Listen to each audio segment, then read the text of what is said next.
Bonjour la famille, bienvenue sur cette nouvelle vidéo du site www.moonwatch.fr. On continue les news de 2022. Aujourd'hui c'est Rolex qui a annoncé ses nouveaux modèles. Et pour une fois, je trouve que Rolex est sorti un petit peu, alors un petit peu évidemment, des sentiers battus. Ce sont principalement 5 modèles qui ont été revisités. La Air King, la GMT Master 2, la D-Date, la Yacht Master et la nouvelle DJ. Alors, on commence tout de suite avec la nouvelle Air King. Donc la Air King, c'est un modèle que j'adore personnellement. C'est vrai que pendant plusieurs années, ce modèle a été laissé à l'abandon et ça fait seulement 2-3 ans que le modèle revient en force et c'est pour ça d'ailleurs que sa cote a explosé. C'était la prévision d'une sortie de production et ou la mise à jour de la référence. Rolex a privilégié la mise à jour de la référence.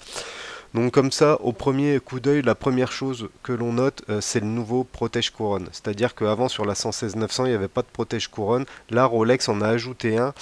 Je suis assez dubitatif sur ce protège-couronne. En fait, on revient sur un format type boîtier sub. C'est un petit peu dommage parce que la Air King se démarquait et avait plutôt un boîtier de type Explo. Du coup, bon, je sais pas. Je suis assez sceptique. Mettez-moi en commentaire ce que vous en pensez, vous, de cette nouveauté. On retrouve également, et ça je trouve que c'est plutôt une bonne chose, un nouveau cadran avec le 0 ici sur le 5. Avant on n'avait que le chiffre 5 et du coup ça crée une espèce d'asymétrie sur le cadran. Là je trouve ça beaucoup plus harmonieux. Ça c'est une bonne idée qu'ils ont eu chez Rolex. Donc j'aime beaucoup.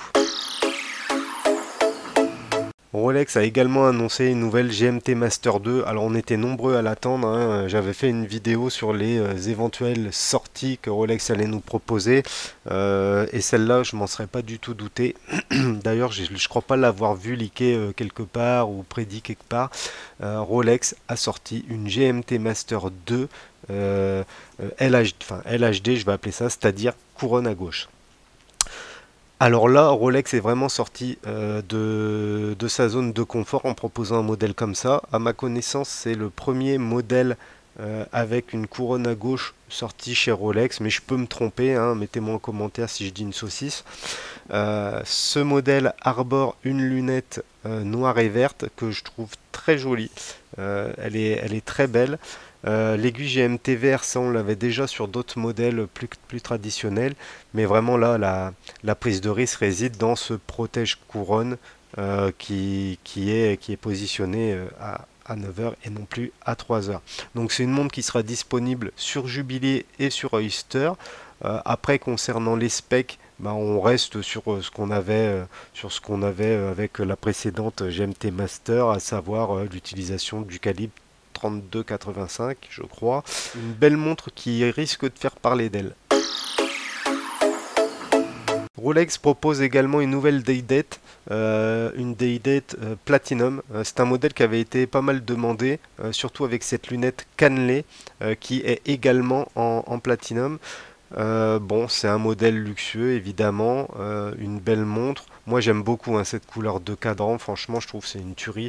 Ce que j'aime un petit peu moins ce sont les chiffres romains en index appliqués.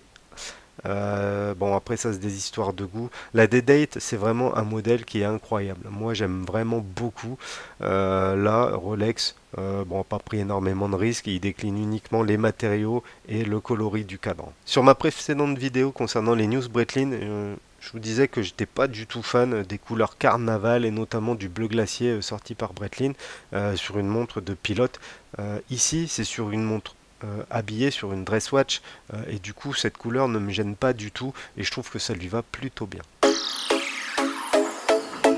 Autre grosse sortie attendue, il s'agit de la nouvelle Yachtmaster 42 mm. Alors là moi j'ai été un peu déçu, je m'attendais vraiment à avoir des nouveautés sur la Yachtmaster 40 mm, notamment avoir une version acier de la Yachtmaster 40 mm. Perdu, Rolex a fait le choix de décliner la référence en 42 mm en or jaune. Bon, pas vraiment de nouveauté, si ce n'est un changement de matériaux. La montre est toujours montée sur un Oyster Flex.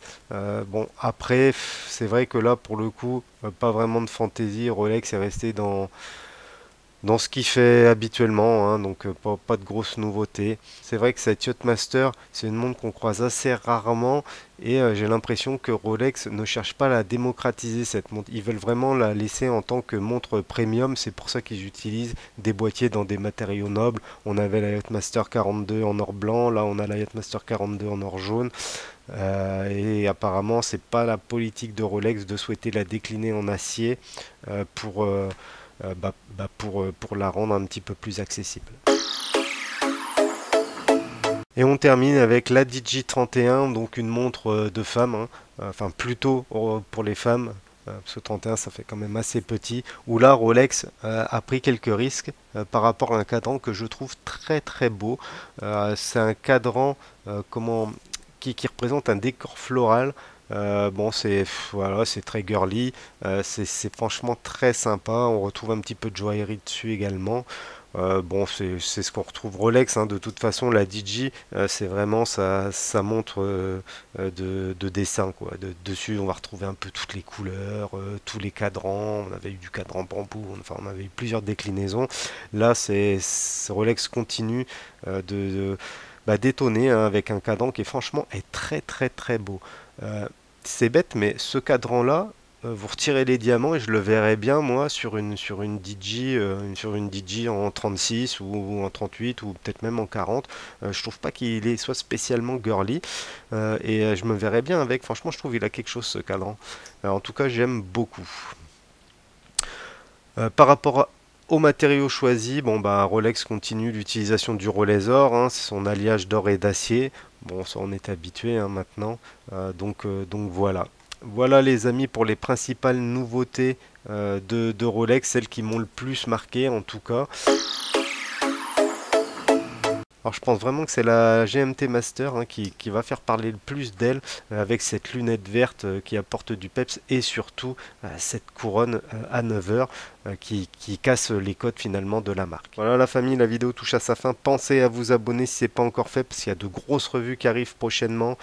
Du Panerai, qu'est-ce que je vais avoir d'autre? Je vais avoir 2 Rolex à vous présenter. Je vais avoir une Aquastar Deep Star, une montre de folie.